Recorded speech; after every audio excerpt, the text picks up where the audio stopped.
चुनाव आयोग पर पहली बार उंगली नहीं उठ रही है, कई बार उंगली उठी है कि किस तरीके से सरकार ने मिलकर के अधिकारियों के सहारे वोट की चोरी नहीं की, वोट की लूट की, डकैती की। बूथ के अंदर प्राइवेट ड्रेस में पुलिस वोट डाल रही थी। अधिकारी जात के आधार पर पोस्टिंग पाए थे और उन्हें निर्देश थे कि भारतीय जनता पार्टी को किसी भी परिस्थितियों में आपको जिताना है। चुनाव आयोग पर पहली बार उंगली नहीं उठ रही है, कई बार उंगली उठी है और विशेषकर उत्तर प्रदेश के चुनाव को लेकर के कई बार समाजवादी पार्टी ने अपनी बात रखी है।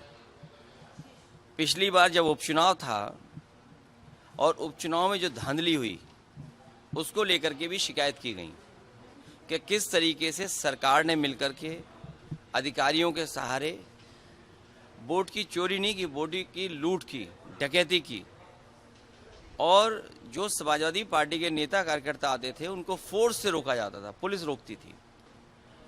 बूथ के अंदर प्राइवेट ड्रेस में पुलिस वोट डाल रही थी। अधिकारी जात के आधार पर पोस्टिंग पाए थे और उन्हें निर्देश थे कि भारतीय जनता पार्टी को किसी भी परिस्थितियों में आपको जिताना है। हमारे पास बगल में अवधेश प्रसाद जी खड़े हैं, सांसद हैं अयोध्या के। इनकी खुद की विधानसभा में चुनाव चल रहा था।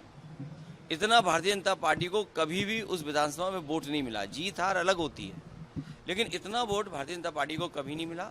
लेकिन बेईमानी कर करके बड़े पैमाने पे हर बूथ पर जात के आधार पर अधिकारी लगा करके, जात के आधार पर पोस्टिंग दिलवा करके वोट की लूट की गई थी। और उससे पहले 2022 के चुनाव में जब समाजवादी पार्टी ने, और मैंने खुद आरोप लगाया था कि जानबूझ करके समाजवादी पार्टी को वोट काटे गए, डिलीट किए गए, तो चुनाव आयोग ने नोटिस दिया।